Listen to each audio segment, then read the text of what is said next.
بسم اللہ الرحمن الرحیم۔ حضرت ابو ہریرہ رضی اللہ عنہ بیان کرتے ہیں، رسول اللہ صلی اللہ علیہ وسلم نے فرمایا، جس شخص نے کسی مومن سے دنیا کی کوئی تکلیف دور کی تو اللہ تعالیٰ اس سے قیامت کے دن کی کوئی تکلیف دور فرما دے گا۔ جس شخص نے کسی تنگ دست پر آسانی کی تو اللہ اس پر دنیا و آخرت میں آسانی فرمائے گا۔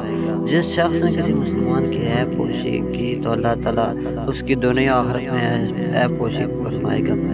اللہ بندے کی مدد فرماتا رہتا ہے جب تک بندہ اپنے بھائی کی مدد کرتا رہتا ہے، اور جس شخص نے طلب علم کے لیے کوئی سفر کیا تو اللہ اس وجہ سے اس کے لیے راہ جنت آسان فرما دیتا ہے۔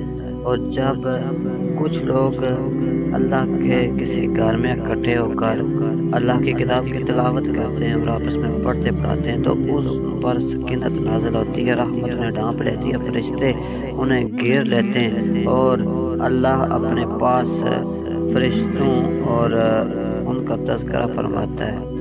اور جس کے عمل نے اسے پیچھے کر دیا تو اس کا نسب اسے آگے نہیں بڑھا سکے گا۔